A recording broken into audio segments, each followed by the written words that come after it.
சத்தீஸ்கர் மாநிலம் சுக்மாவில் மாவோயிஸ்டுகள் நடத்திய தாக்குதலில் 4 தமிழக வீரர்கள் உட்பட 25 துணை ராணுவ படையினர் கொல்லப்பட்டனர். அந்த இடத்தை மத்திய உள்துறை அமைச்சக மூத்த பாதுகாப்பு ஆலோசகர் விஜயகுமார் நேரில் ஆய்வு செய்தார். டெல்லி திரும்பிய அவரிடம் நமது டெல்லி சிறப்பு செய்தியாளர் சலீம் நடத்தும் நேர்காணலை பார்க்கலாம். நம் இந்திய அரசுக்காக மாவோயிஸ்டுகளுக்கு எதிராக வியூகம் வகுத்து கொண்டிருப்பவர் நம் தமிழகத்தை சேர்ந்த IPS அதிகாரி திரு விஜயகுமார் அவர்கள். சுக்மாவில் என்ன நடந்தது, சண்டை களம் எப்படி இருந்தது என்பதை ஆய்வு செய்துவிட்டு டெல்லி திரும்பியிருக்கிறார். மத்திய உள்துறை அமைச்சகத்தில் மூத்த பாதுகாப்பு ஆலோசகராக பணி செய்து வருகிறார். அவரிடமே கேட்போம். சார், சுக்மா போய் திரும்பியிருக்கீங்க, 25 CRPF வீரர்களை கொண்டிருக்காங்க. மாவோயிஸ்ட் அப்படிங்கிறது மட்டும் நமக்கு தெரியும். எப்படி 25 பேரை அவர்களால் கொல்ல முடிந்தது? சண்டை களம் எப்படி இருந்தது? உங்கள் விசாரணையில் என்ன தெரிய வந்தது? அவர்கள் தரப்பிலும் இழப்பு இருப்பதாக நேற்று முந்தானேற்று செய்தி வந்துள்ளது. துண்டமார்க்கா என்ற இடத்தில் அவர்கள் சில பேரை புதைத்ததாகவும் சில பேர் ட்ரீட்மெண்ட்டில் இருக்கிறதாகவும் வந்தது. அது 10 15 5 பேர் இறந்தாங்க, 10 பேர் அடிபட்டாங்களா, 10 பேர் இறந்து 5 பேர் அடிபட்டாங்களாங்கிறது ஒரு இதாக இருக்குது. அது ஒரு புறம் இருக்க, இது சுக்மா என்பது இப்போ இந்தியாவிலே ரொம்ப மோஸ்ட் டிஃபிகல்ட் டிஸ்ட்ரிக்ட்னா சுக்மா தான். காரணம் என்னன்னா, தெலுங்கானா ஆந்திரா பார்டர், ஒரு பக்கம் மகாராஷ்டிரா பார்டர். அங்கே மாவோவாதிகளின் தலைநகரமாக ரொம்ப நாளாக இருந்தது. என்டையர் பஸ்தரே மாவோவாதிகளினுடைய இருப்பிடம். அதனுடைய தலைநகரம் சுக்மா என்று சொல்லலாம். அதில் பல வில்லேஜஸ் அவங்க பிடியில் இருக்கிறார்கள். அதனால தான் அவர்கள் வற்புறுத்தியதன் பேரில் அவர்கள் அப்படியே சேர்ந்து ஜன் மிலிஷியா மாதிரி வருவாங்க. இதில் 100 பேர் இருந்தாங்க, 200 300 பேர் இருந்தாங்கன்னு சொல்லி பல விதமான தகவல் வருது. என்ன நடந்தது என்றால், பல ஆண்டுகளாக முடிக்கப்படாத ரோட் கன்ஸ்ட்ரக்ஷன் இப்போ லாஸ்ட்டு ஒரு 1 இயராக ரொம்ப தீவிரமாக செஞ்சுட்டு வராங்க ஸ்டேட் கவர்மெண்ட். அது இவங்களுக்கு அது பிடித்தமாக இல்லை. ஏனென்றால் இவர்கள் கூறுவது கார்ப்பரேட்டையும் மினரல்ஸ் அண்ட் மெட்டல் சம்மந்தப்பட்ட அந்த சுரங்கம் செய்வதற்காக அங்கே அந்த சுரங்கம் இதெல்லாம் அங்கே மினரல் மெட்டல் அங்கே கிடையாது. சுக்மால் அதிகமாக ரோட் கன்ஸ்ட்ரக்ஷன் வந்துச்சுன்னா என்ன ஆகும், அங்கே இருக்கிறவங்க வெளியே ஹாஸ்பிட்டலுக்கு வர முடியும். ஈவன் ப்ரெக்னென்ட் விமன் வர வழியில் குழந்தைகள் இறந்து அந்த மாதிரி கேஸ்லாம் இருக்குது. எனக்கு 2-3 நாள் ட்ராவல் பண்ணுறேன். அது அப்படியே 3 ஹவர்ஸில் வந்துடலாம். இப்போ படிக்கிற குழந்தைகள் சீக்கிரம் வந்துடலாம். போலீஸ் உள்ளே பிறந்தால் சீக்கிரம் போயிடலாம். கோர்ட்டு மற்ற BDOலாம் அங்கே வர முடியும்.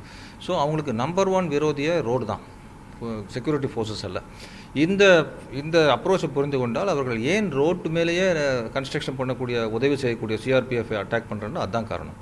சென்ற பேஜி நடந்தது, 12 பேர் இறந்தார்கள். அவர்களும் இந்த ரோடு பாதுகாப்பு பணியும் ரோடு கட்டப்படும் அந்த கட்டுமான பணியில் தான் உதவி செய்து கொண்டிருந்தாங்க. இதுவும் அதுவாக தான் நடக்கிறது. இது ஜகர்கொண்டா தோர்னபால் என்ற முக்கியமான ஒரு ரோடு, அது இஞ்சிராம் பேஜி என்ற முக்கியமான ரோடு. இதை புரிந்து கொண்டால் ஏன் எதிர்க்கிறார்கள்?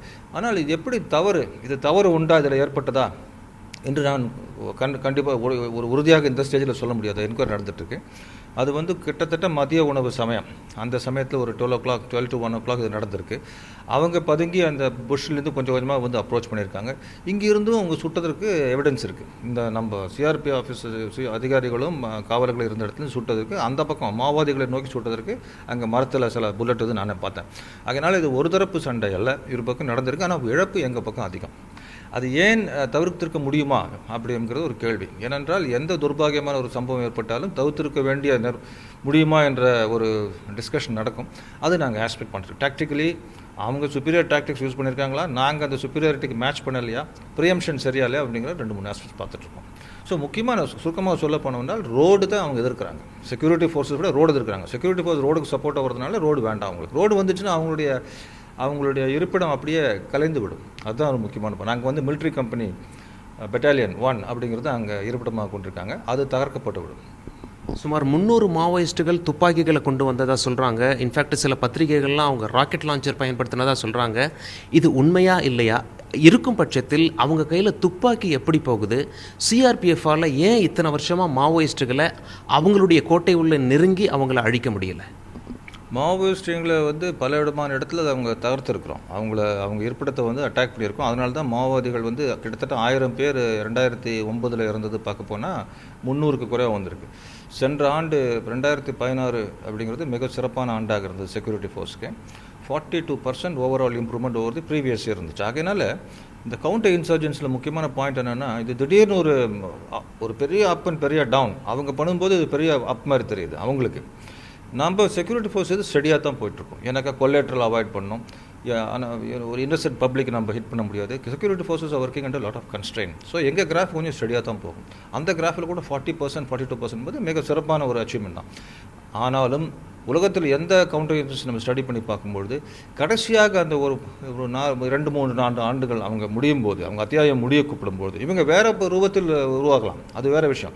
மாவோவாதி இயக்கத்தினுடைய இறுதி பகுதியில் இந்த மாதிரி ஒரு ஜர்க்கி ஆக்ஷன்ஸ் இருக்கும். இது இன்டர்நேஷ்னலி குளோபல் ஃபினாமினான். இதை பார்த்து நான் இது குறிப்பிட்டு மதிப்பிடவில்லை, உண்மை நிலவரத்தை நான் கூறுகிறேன். ஆகையினால் இந்த மாதிரி shocks, terrorist act, mines and explosive வச்சு அடிக்கிறது எங்கெங்கே வாய்ப்பு கிடைக்க படிப்பாங்க. அவங்களுக்கு ரொம்ப சாதகமாக இருப்பது லோக்கல் சில பப்ளிக், சில வில்லேஜ் பப்ளிக். அவங்க சைலண்டாக இருப்பாங்க, பயந்துட்டு. சில பேர் உண்மையாகவே ஐடியாலஜிக்கலி சப்போர்ட் பண்ணுறாங்க. எங்கள் பக்கம் இன்டெலிஜென்ஸ் வரது லிமிட்டடாக வரும். இங்கே ஜென்ரல் இன்டெலிஜென்ஸ் இருந்திருக்கு. இந்த இடத்துல ஒரு மாதிரி இடம்னு அப்படி இருந்தாலும் ரோடை ஒட்டியே நம்ம ப்ரொடெக்ஷன் கொடுக்கும்போது அதனுடைய சில ஷார்ட் ஃபால்ஸ், சில இன்னர் டெஃபிஷியன்சி என்று சொல்லுவாங்க, இன்னேட் ப்ராப்ளம்ஸ் என்று அதெல்லாம் இதில் இருக்குது இந்த வித. ஸோ நாங்கள் இன்னும் கொஞ்சம் காஷியஸாக இருக்க சொல்லி SOP, standard operating procedure improve பண்ண சொல்லி நாங்கள் இன்ஸ்ட்ரக்ஷன் கொடுத்துட்டே வரோம். அதுக்கு DG அவங்க ஃபோர்ஸில் அவங்க ட்ரை பண்ணுறாங்க. Enquiry still on. அவங்க கைக்கு துப்பாக்கி எப்படி போகுது சார்? துப்பாக்கி, ஆமாம், நான் அதை கூற தவறிவிட்டேன். போன ரைடில் எடுத்த துப்பாக்கி அவங்க இந்த ரைடில் பயன்படுத்துவாங்க, இந்த ரைடில் எடுத்த துப்பாக்கி மீண்டும் அவங்க பயன்படுத்துவாங்க. அதனால் அவங்ககிட்ட அம்யூனிஷன் கொஞ்சம் ப்ராப்ளம் இருக்கலாம். அம்யூனிஷன் புல்லட்ஸ் மற்றெல்லாம் கொஞ்சம் ப்ராப்ளம் இருக்கலாம். துப்பாக்கி இங்கிருந்தே கொஞ்சம் துப்பாக்கிகள் எடுக்கப்பட்டன, இன்க்ளூடிங் புல்லட் ப்ரூஃப் ஜாக்கெட்ஸ் சிலது போயிருக்கு. இதெல்லாம் எங்களுக்கு எதிராக பயன்படுத்துவாங்க. அது தவிர பார்மார் என்று சொல்லக்கூடிய இரட்டை குழல் துப்பாக்கி, சிங்கிள் பேரல் பேரல் அவங்களே ஃபேப்ரிகேட் பண்ணக்கூடியது இருக்குது. பெரும்பாலும் திருடப்பட்ட துப்பாக்கிகள் பல ஆண்டுகள் திருடப்பட்டு கொஞ்சம் கொஞ்சமாக நாங்கள் மீட்டுட்டு வரோம். ஆனால் இந்த 2 சம்பவம் கொஞ்சம் அன்ஃபார்ச்சுனேட் இன்சிடென்ட். இதில் we have lost lot of weapons, but we will subsequently in the operation we will try to recover. Sir, இந்திய அரசுக்கு சவால் விட்ட வீரப்பனையும் மாவோயிஸ்ட் தலைவர் கிஷன்ஜியையும் சுட்டுக் கொன்றவர் நீங்கள். இப்போ இந்திய அரசுக்கு சவால் விட்டு கொண்டிருக்கும் மாவோயிஸ்ட் தலைவர் ஹிட்மா மற்றும் சோனு எப்பொழுது? இது பர்சனலாக சுட்டுக் கொண்டதுன்னா எங்கள் குழு சில அச்சீவ்மெண்ட்ஸ் செய்திருக்கு. நீங்கள் சொன்ன 2 நபர்களும் எங்களுடைய குறியிலிருந்து தப்பவில்லை. நீங்கள் சொன்ன நபர் ஹிட்மா என்பவர் அந்த ஏரியாவை சேர்ந்தவர், அந்த ஏரியாவை சேர்ந்த ரொம்ப ஆக்டிவாக இருக்கக்கூடிய மிலிட்ரி கமாண்டர், கொஞ்சம் டாக்டிக்ஸ்லாம் கொஞ்சம் இன்டெலிஜென்ட் மேன். அதனால் இட்ஸ் வைலி அண்ட் வர்த்தி ஃபோ. அதனால் ஸ்டடியாக தான் நம்ம அதை ஆப்ரேட் பண்ணணும். இருந்தாலும் ரொம்ப நாளாக அந்த ஏரியாவில் ஆப்ரேட் பண்ணிருக்காரு. கிட்டத்தட்ட 10 ஆண்டுகளாக ஆக்டிவாக இருந்திருக்காரு. பெரும்பாலும் முக்கியமான ஆப்ரேஷனில் பங்கெடுத்ததாக கேள்விப்படுகிறேன். So we'll have to go on steadily and move forward. We will devise our own tactics for as a response. Sir, அந்த 25 CRPF வீரர்களில் 4 பேர் தமிழகத்தை சார்ந்தவர்கள். இறந்து போனவர்களுடைய தாய் தந்தையர், மனைவி, பிள்ளைகள்லாம் அவங்கள பார்த்துட்டு இருக்கலாம். அவங்களுக்கு உங்களுடைய செய்தி என்ன?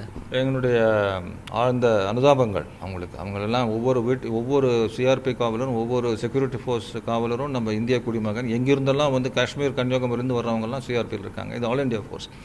எதற்காக ஒரு வேஸ்ட்டாக, அவங்களுடைய தியாகம் வேஸ்ட்டாக போகாது. It will not be in vein.